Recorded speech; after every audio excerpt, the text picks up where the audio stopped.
βγάζεις φωτογραφίες? Τις βγάζεις φωτογραφίες? Να σε δω. Τι θέλεις? Τη γιαγιά? Ή τη μαμά? Ποιον θέλεις? Ποιος θέλεις λέει? Καλή. Αυτό είναι ωραία να κάνει βόλτα. Ναι. Ναι, αυτά. Να κάνει βόλτα έξω, κοιμάται έξω και πήγε στο σπίτι, έχεις... Το βράδυ? Το βράδυ Λέει. Λίγο, αλλά αυτή θέλει να κάνει παιχνίδι το πρωί. Α, το πρωί.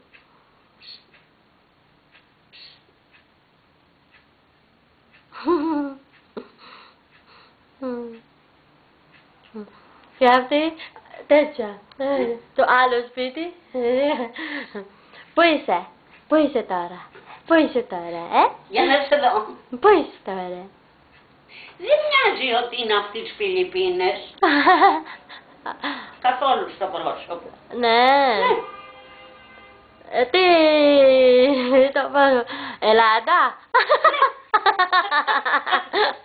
Δεν μοιάζει. Καλύτερα το Ελλάδα. Δεν μοιάζει καθόλου. Ελληνίδα. Πες του μπαμπά, δεν είμαι Φιλιππίνες. Ναι. Είμαι Ελληνίδα. Ναι. Ελληνίδα είναι. Είμαι Ελληνίδα, πες του μπαμπά. Τι είσαι? Ελληνίδα. Πού είναι ο Εφρέν, ο παππούς? Πες δουλειά. Είναι σε δουλειά?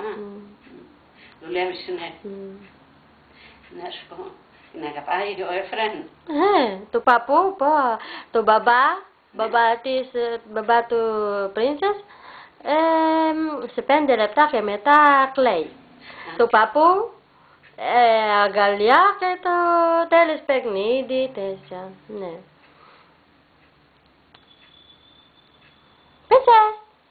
Πέσες, πούζι,